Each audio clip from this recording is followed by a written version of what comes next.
I'm going to do the overview for marketing because Samantha's just getting back from Korea and Cindy is on a scheduled vacation, so I think she's one of the few people that couldn't make it today. So, wait for that to come up. So this is clearly the first piece, the sell it part of what we do, right? So marketing is not just responding and winning bids, it's representing what the company does also type thing. So it relates to not only our web design, our marketing material, responding to bids, all of those pieces are all encompassed in the marketing elements. So as soon as this comes up, well.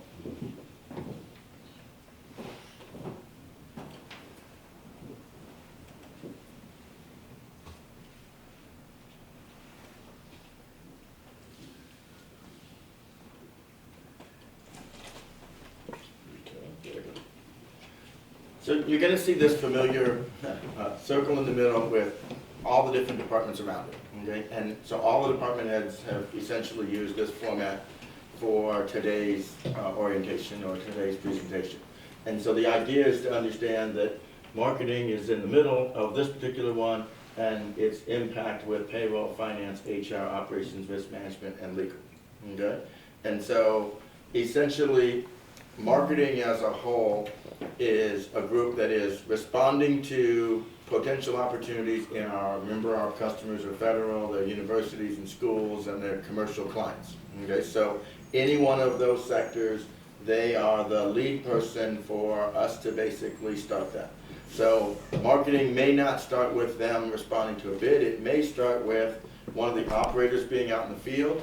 It may start with a cold call from somebody out in the field that just doesn't know which extension to hit and they could be calling yours, okay? So it goes back to that whole aspect of when you touch something or when somebody is touching you, it could be the start of something in the selling portion of what we do. It is Joe going to a conference, it is sitting on an airplane flying back and the person next to you happens to be at a company and you start talking, you start saying what we do and what they do, and the next thing you know you've exchanged business cards and it leads to a phone call and it goes from there. So it can be, as an example, I sit on the board at Southern California Minority Supplier Development Council, which is the board agency in Los Angeles that certifies minority and women-owned businesses in Southern California. So the other board members that are on there are from Disney and Amgen and Honda Motor, American Honda Motor, Toyota, WellPoint. So there are a number of Northrop Grumman. Okay, so the head of supplier diversity for Northrop Grumman and I see each other at least every 3 months at that board meeting, and we talk about what are opportunities. And so, it's not an uncommon thing for us to have started working with them in 2005 as an example, okay? So marketing is not just, them responding to bids, but it's a presence and it's basically shaping what people will see when they see BCI, okay? So a typical, and we're going to walk you through, I think we walked through the marketing piece a little bit later of winning or losing a bid, okay? So this piece here, so marketing is providing information on back and forth either between payroll and them on wage reports, on employee information, on contractor manpower reports. So essentially our customers, at least on the federal government side, they want to know how many folks we used and what types of manpower we used. And there's a federal report that we have to provide to them. And the marketing department has taken the onus of basically providing that report, but they got to go to payroll to get the information. Okay? So there's information that goes back and forth associated with that group. With finance, there's a lot of financial data. There's a lot of site tracking reports. So we do a site tracking report. So we bid on one of those. So you saw pictures of different dining facilities, right, in Mike's presentation there. So what we do is we say, okay, there's a dining hall. It's this size. It has this many serving lines. It has this much in the back for cooking facilities. It has a pot and pan area to clean. It has a dishwash area, or what we call a scullery. It has all of these different components, and then folks like Mike or Bruce or Ron or Brendan put together an initial crack with marketing on how many people is it going to take for how many hours a day to do that work. Okay, and then they come up with a number, and let's just say, for example's sake, they figure out that this particular dining hall takes 200 hours a day. Okay, so there's a lead cook, for 8 hours in the morning and a lead cook in the afternoon for 8 hours, so there's 16 of the 200. And then so on and so forth with all the different positions, and 200 hours is what we have. Well, guess what? If we use 210 hours in a day, what do?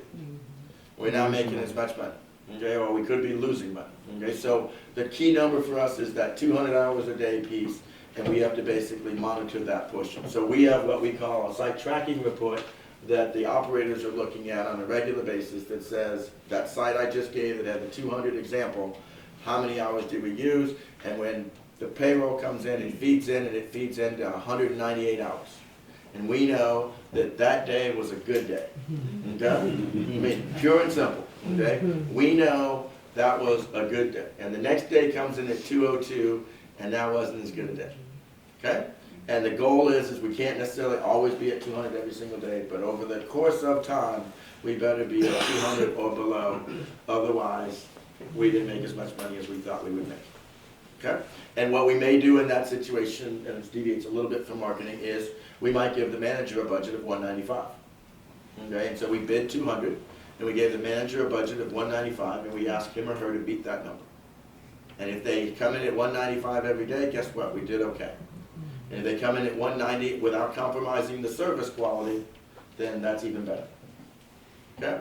And that's really the core of how we're able to even have a single person and go from having Joe in 1992 to Kelly in 1994. If we don't do 195 or below, then we can't make any money. Okay? We can't make any money, we can't add personnel and add resources to basically track and do things and whatever. So that's the lifeblood of our business. So marketing is trading that information, because what they need to know is they're using samples of previous things that we do. So we're bidding on a new Army base, and we go, that dining hall is exactly, I heard someone ask the square footage of a dining hall. That dining hall is the same square footage as one that we already run at this location. And so when we look at that location, we go, aha, let's start from the premise that a lot of the similarities of what we use for staffing there are the same thing that we use here, so they're getting some of that information between finance and themselves. Okay, so there's a critical piece in that mix that's going, and then there's a critical piece that says when I finish a bid, and I bid this job and we won, and there's 200 hours a day, finance needs to know that number because they're going to create a budget. Okay, and they're going to basically track and make sure that the 200 hours is the target number that we use, and the only way for them to know it is for them to get the information from marketing in terms of that bid. So they're going back and forth all the time.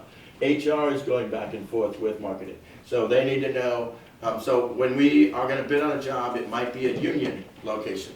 And so we can pick up the phone, and HR will pick up the phone and call the union and say, can you give us the seniority list?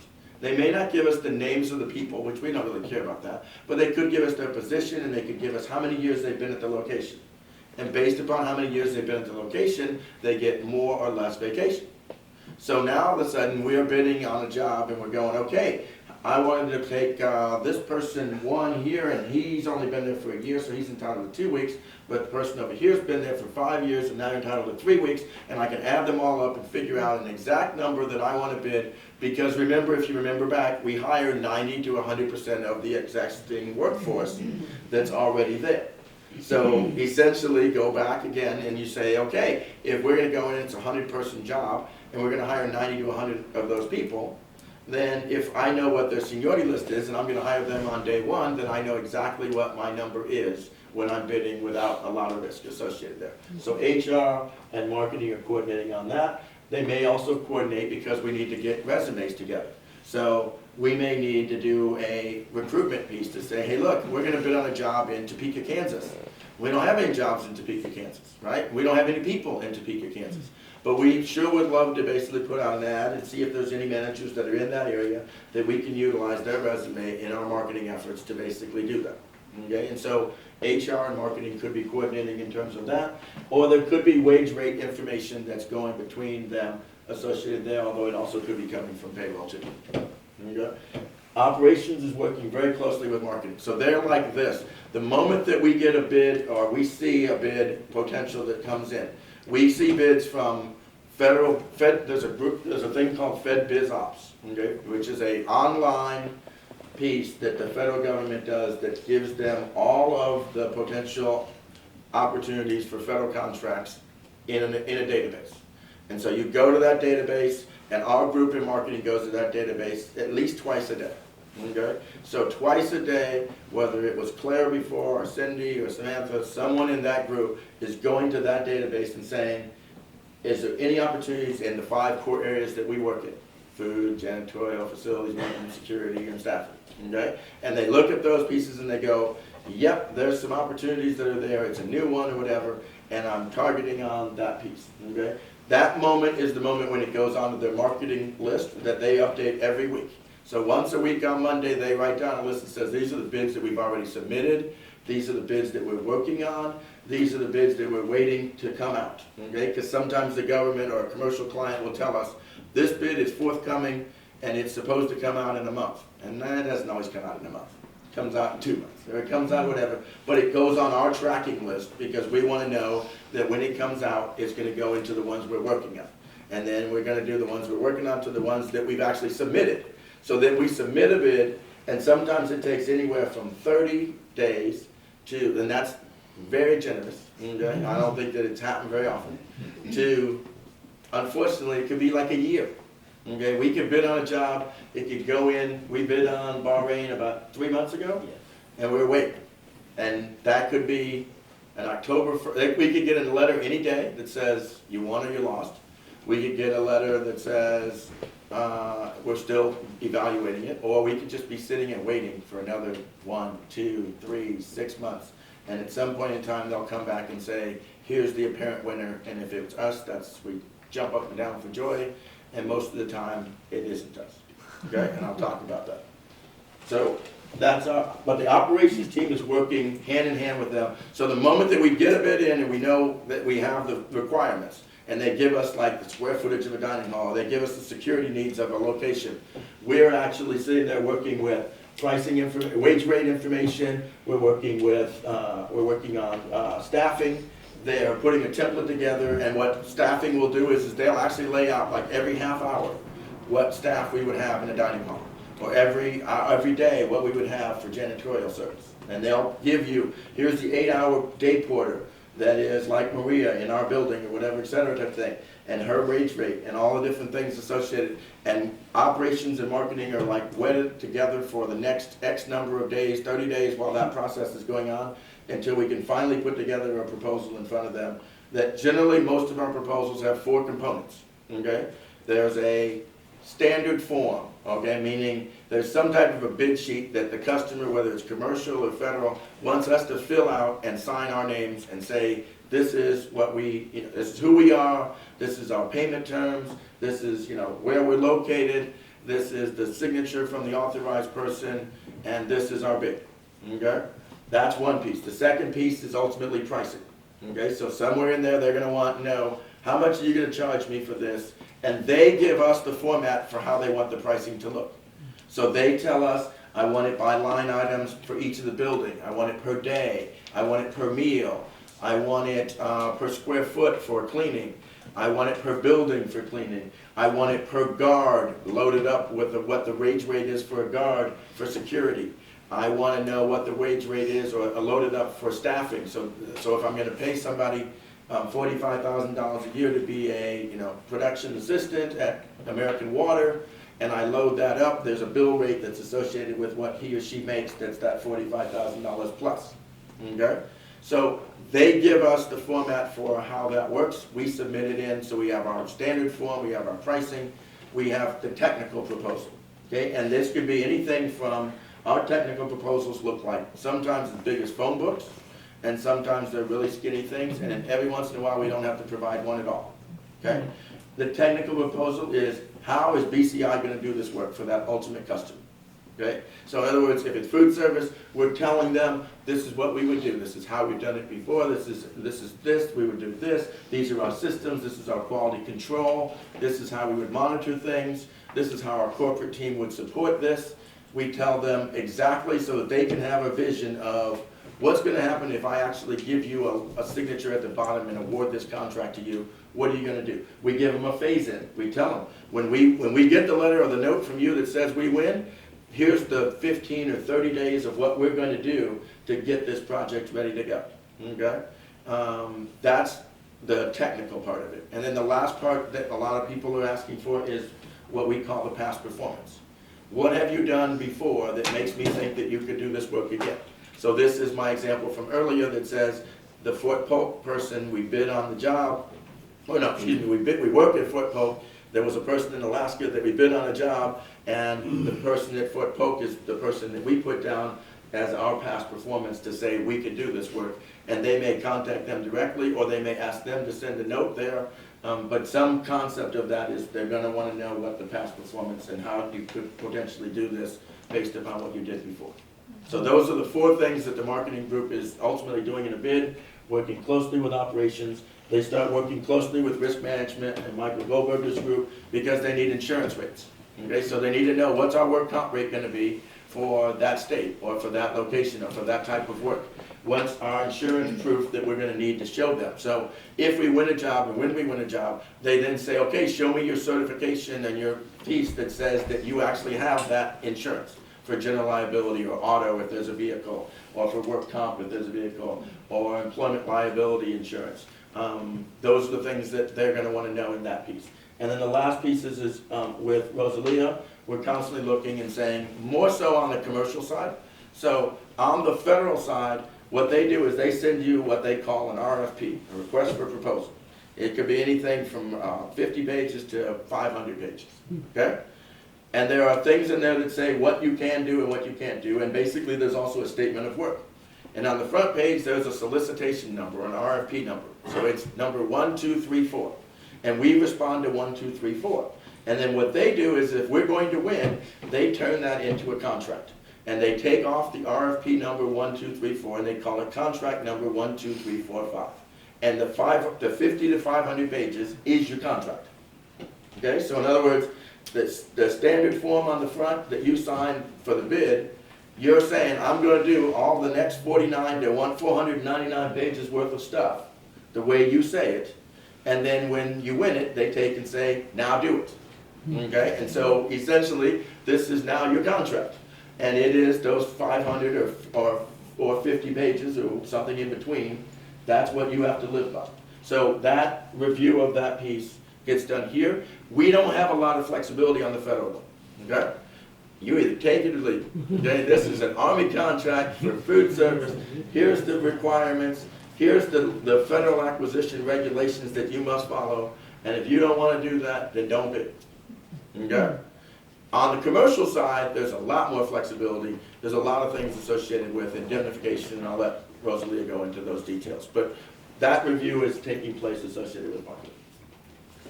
Questions on marketing? I have a question. When you're taking in a contract or bidding for a contract, what's the difference in being it privately owned or a nonprofit? Like, does any of that get into the mix? Everybody hear the question? Okay. So for almost everything that we do, I would think that the people who are competing for it are for-profit organizations. Okay, so I don't think there's anything that we compete for that a nonprofit would be involved with. Okay, and I don't think that there's a concern about whether you're a privately held company or a publicly held company. So Sodexo is publicly held, for example, or an ABM in the janitorial side is a publicly held company, and yet we're a privately held company. So you're generally not restricted based upon that. It's more of the restrictions of like small business, hub zone, service stable VAT, minority owned, some of those types of things that get into the restrictive areas for marketing for what we do. Thank you. Sure. How competitive is it?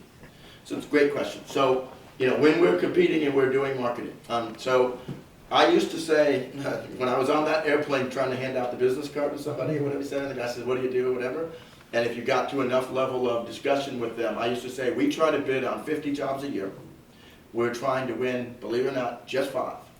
Okay, so 45 times a year, we get no, okay? And of those 45 no's that we get, 40 of them are generally based on price, okay? So in other words, the price that we bid was higher than what they actually took. And in 35 of those 40 cases, I wouldn't want to win it at the price the guy wanted it at in the first place, no matter how you slice it. Okay? So, in other words, we bid on a $2 million janitorial job, and some joker bids $1.5 million. Okay? $500,000 less than us. I don't want to work that project for $1.5 million. Nobody in this room is going to have any fun working that, and we're all going to lose money. Okay? So 35 out of the 50 are like that. Okay? So essentially, if we could figure out in marketing which one are going to be the stupid 35, we wouldn't waste our time on those 35. But unfortunately, we don't know. And so what ends up happening is there's 35 that are dumb, 15 that are, and so of the 15, we lose 5 on price. We lose 5 based on they thought their best value, meaning the 4 parts, the price, the technical, and the past performance, they thought that company ABC's overall was slightly better than us. And then we win 5. So we win 5, we lose 5 based on best value, and we lose 5 based on price. Okay? And we lose 35 based on stupidity. Okay, of the other guy. Okay, and then Bruce and Mike and marketing and everybody else, Ron and Brendan and anyone else that's associated with these bids, basically we all shake our heads when it's one of the 35, and we go, that'll be out in about a year or 2 years or less time than the 5 or 3 year contract that we're getting ready to bid on, because there's no way that guy can make any money at $1.5 million. Okay? So in terms of your specific question, which was how competitive are these? So that's the world we live in, and on those 50, I think we look at, there could be anywhere from maybe as few as maybe 2, 3, 4 bidders on a contract to as many as 20, 25. Okay, and we never know how many there are. Oh, you do? We don't. We get a sense when we ask questions. So we can, when the bid comes out, there's usually a site visit that we can go to. We go to some of them, not all of them, because sometimes we've been to them, sometimes we know the facility, sometimes we're not going to learn anything from the site visit that we won't learn from the piece of paper that we already have that tells us everything. And so, as a result, once that's done, then there's a series of questions that can be asked, and they're usually in writing, and the answers are in writing to everyone. Well, we can kind of tell from our questions if there are other series of questions. So if there were 10 questions that we had and there's only 12 questions total, then we know that there's probably not that many other people, at least, that are asking questions and looking at the bid in the same detail that we are. If we ask 10 and there's 200 questions, I can guarantee you there's a whole bunch of people that are asking questions about this particular one. Okay? Does that answer your question? Yes. Okay. Historically, who are our major competitors? Everyone hear the question? Yeah. Okay. Who's our major competitors? It really varies. So, in food service, there's probably about 10 to 20 contractors that are out there that are somewhat like us, that are bidding nationwide on these DFA contracts. That's the ones where we don't manage and we don't cook, or the full food service ones where we do everything in these dining halls. Okay? So those folks we come across fairly regularly. They tend to maybe stay a little bit more to their own areas, but not exclusively, kind of like we are. We have probably a little bit more stuff maybe on, I don't even know if we have more stuff on the West Coast, but they may have more stuff if they're a Texas-based firm in the Texas area, but they're not opposed to bidding on things all over the country. In the janitorial, it tends to be a little bit more localized. So when we bid on a job in Maryland, it's primarily Maryland firms that are basically bidding against us. And a lot of times we don't even know who those companies are. I mean, there are times when they award something and we never heard of them. Okay? Now, keep in mind they could be in those 35 stupid bids. So that may be part of the problem that's associated with what you're doing. Okay? On the security side, there are generally about 4 or 5 major players that are in the game in terms of large companies. Securitas is one, G4S is another, Allied Barton is another one. They just bought and merged with a company called Universal, so those used to be kind of the big 4.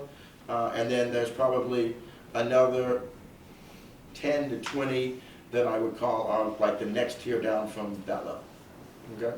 And then after that it becomes more localized to, you know, a company that's based in Lancaster bidding on a job in Lancaster. Okay? Did that answer? It did.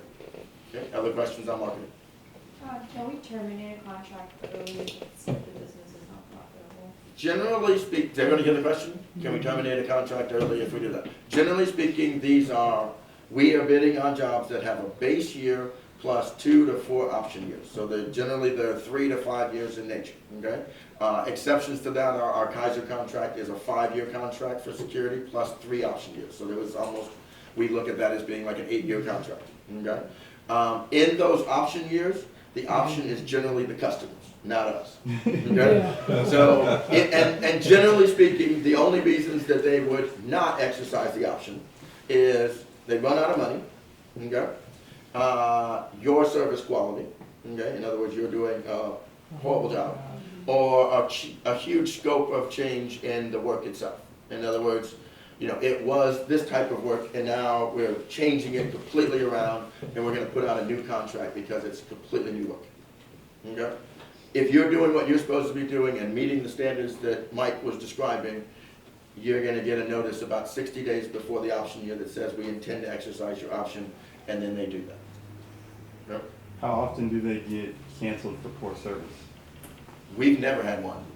How often do other ones get done? Not very often. It's a hard process. They're a little bit more selective. So when we started in the 90s, they almost were exclusively working off of low bid, the lowest price. And now it's been a real shift to what they call best value. So they're no longer, which is a positive for us because we're not bidding on those 35 ones with stupid numbers. We're always bidding 50 jobs at a reasonable number with reasonable expectations that if we win this, we can provide quality service. So now that we're doing that and they're actually going with best value and they're not just sitting there saying, I'm gonna go with the low bidder, they have less of those types of things happening now. Would Bruce? it be notable that we've taken over projects that have lost their ability to get their next option year? Yes, so we've come in behind a couple of companies that have, like the U.S. Air Force Prep School Right. that we just started in, officially service we just started this past week. That project they didn't exercise the last option year of the contractor who was there before us. Okay? One of the 35 stupid ones that That's you're correct. talking about. That's exactly it, right. Okay. The other way is there's certain types of bids that we bid on. So there are firm fixed price bids, okay? So that means I'm going to provide this service for a fixed price, okay? And then what we have to do as an organization is to control one thing, and that's our cost, okay? So if we bid a firm fixed price and we say, I'm gonna charge you $2 million to do this, and I thought that it was gonna be $1.8 million worth of cost, and we would make $200,000, then we have to control that 1.8 million. Okay, that's our key number, because the 2 million doesn't change. It's firm fixed price. Okay? The other one is cost plus. So cost plus says, I'm gonna use a security guard. I got a security guard, and he or she makes $15 an hour. Then I have taxes and insurance and all the different things, and I have wages and, I have benefits, and I load all those things up, and that $15 becomes $24. Okay? So that's our cost. And then we say, let's try to make 10% on that. So that's another $2.40. So my price is $2.40 plus the $24 is $26.40. Okay? Every time that person works, they're gonna cost us $24. Okay? $15 in wages plus another $9 in other things. Okay? And every time if we do that, then we should make $2.40 on that piece without having some other extraneous things that could happen. Work comp, unemployment rates changing, a lot of different things. But in general, we should be able to do that. That's cost plus. So that means, and if he or she doesn't work, then we don't have any money that we make. We don't bill the $26.40 unless they work. Okay? So that's a cost plus, and so marketing is working on firm fixed and cost plus contracts all the time across the board in terms of what we do in all 5 of the areas that we do work in. Any other questions? So, How does a company as huge as Sodexo, what advantage do they have in winning bids? did everybody hear the question? Yeah. Okay, so large business, what advantages do they have? So the advantages that they have and the disadvantages, I'll give you both. So the advantages are that compared to most companies, their risk management and their insurance rates are lower than other people because they're spreading them over 120,000 employees. Okay? Whereas another company with 50 employees and you got 5 bad injuries or whatever, their work comp is just explosive in terms of a number. okay? When they get 5 people that have bad injuries across 120,000, it doesn't affect their number very much, okay? So they may come in with lower rates of insurance and overhead costs associated there. Where they also have advantages are in buying power. So they could go to a cleaning supplier company like Ecolab that you buy, like your degreasers or different things that we would all use in our kitchen, and they buy those for less money than what BCI or another company buys them for, because they buy so much more volume than what we buy, okay? They buy more uniforms than we buy. So when they buy uniforms, if they buy them from the same person we buy them from, their price is lower than our price, okay? So volume is really kind of what they have an advantage on. Where they don't have an advantage is they're very impersonal, okay? They have a big old office, they got people, they don't have meetings like the one we're having right now, okay? And so they have, when we talk about our silos or our departments, think of their groups. They're way out there, they're in different parts of the country, they have different reporting schedules, they have different divisions. So like Sodexo will have an education division, they have a commercial, business group, they have a sports and entertainment group, they have a healthcare group, they have all sorts of divisions, and they don't talk to anybody. Okay, I mean, healthcare does not talk. I actually had a meeting at one of the Kaiser locations before we had the Kaiser contract, and I ran into a guy, and he was telling me that he was struggling to find, he was with Sodexo at Kaiser, and he was struggling to find food service workers for that particular facility that they had.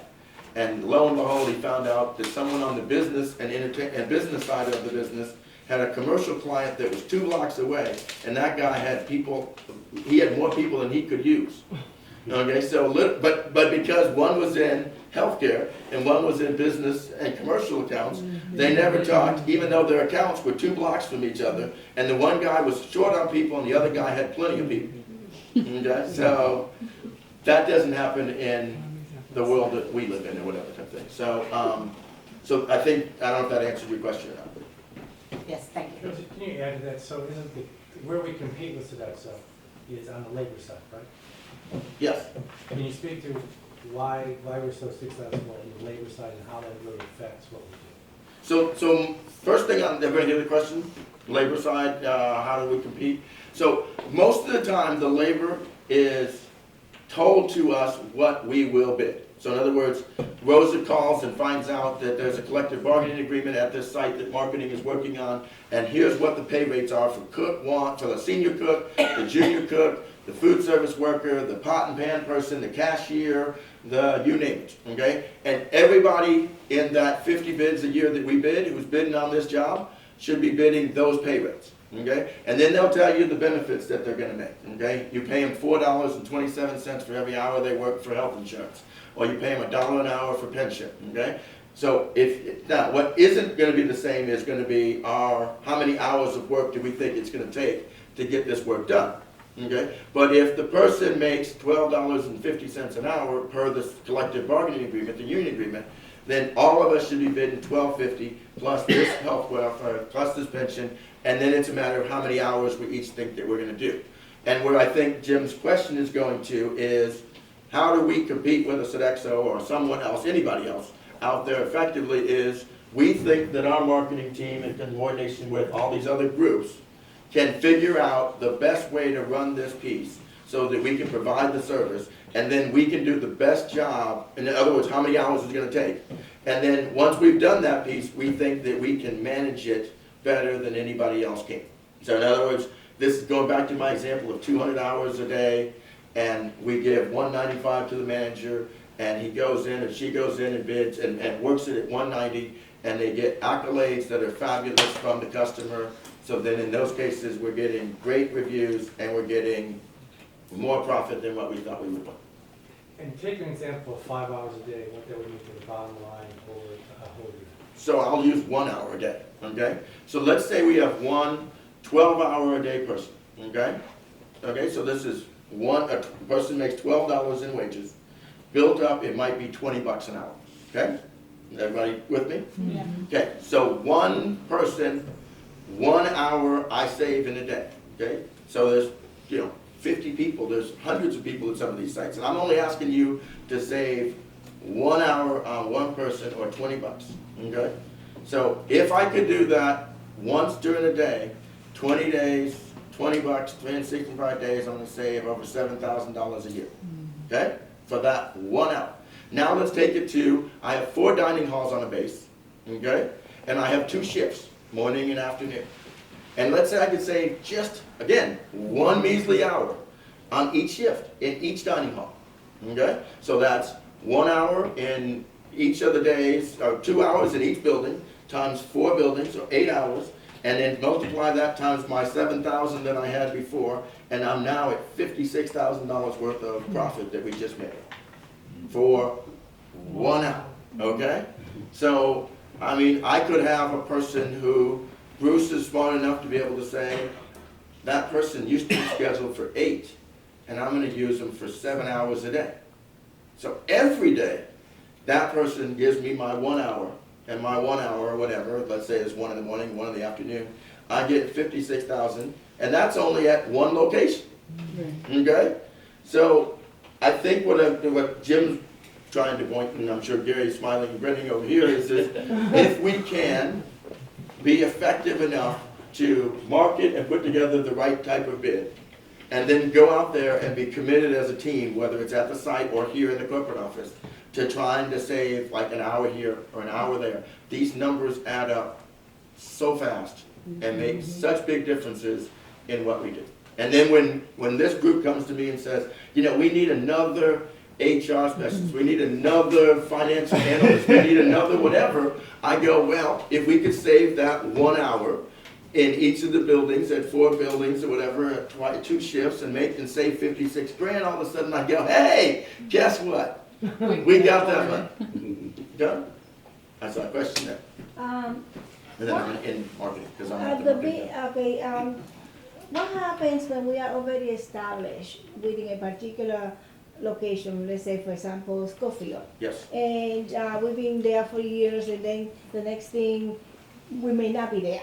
So is that because of the bid? Is it that triggers that situation, or is it something else? It could be. So, you know, so that base plus 2 or 4 years of options means that we have a 3 to 5 year contract. So the nice thing is we got 3 to 5 year contract. The bad thing is in 3 to 5 years, we're at risk.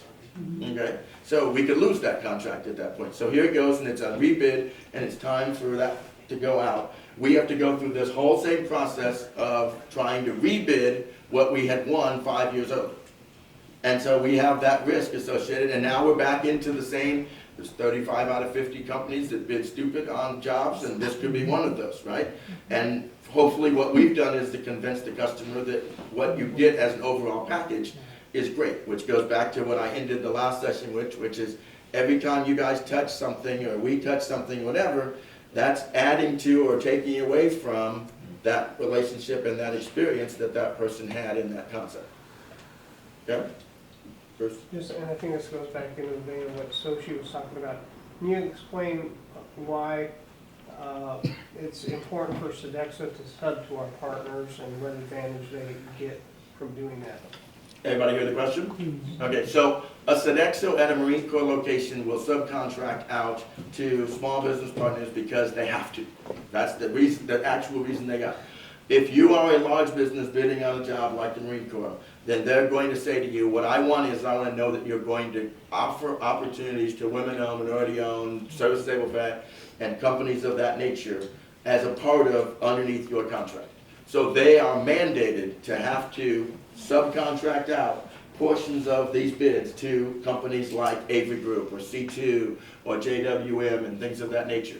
And so then that becomes an opportunity for us to basically be in a position to team with them potentially, encourage Sodexos of the world to basically work with them and go forward and do things of that nature. So it's a requirement, and then there are even set percentages within the federal world that they have to actually try to obtain. And in Sodexo's case, they actually have what they call a cost plus contract, which is, you know, loaded up and then a margin on top of it. And then they have an award fee. So if they do really well in lots of areas, whether it's the quality of the food, whether it's the use of subcontractors and small businesses, then they get more money as an incentive or an award fee at the end of each 6-month period in that contract.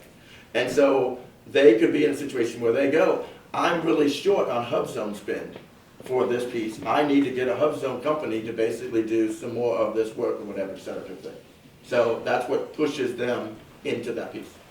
So the government meets their quota, so to speak, Yes, through subcontractors. It doesn't have to be a direct contract. that's correct. They can have both. So there's what they call tier 1 and tier 2 type dollars within the federal government. Tier 1 is, you know, I'm working with a small business and I have a direct contract between the Army and that small business, and that gives me small business credits. Another one could be I have a contract between them and Sodexo, and then Sodexo subcontracts out to a small business, and I get a tier 2 type of a spend on that. And it has to be. So, you know, because the problem for the federal government is all their big dollars are spent with the Northrop Grummans of the world. They do a bombing program and they spend billions of dollars, right? There's no amount of $1 million janitorial jobs that you could ever put on a plate that'll ever get you to any number that's going to compete with the billions of dollars that they're spending on those things. So they do their best effort in terms of doing those things with every step. Okay, marketing, done. Okay, thank you. Okay, so next is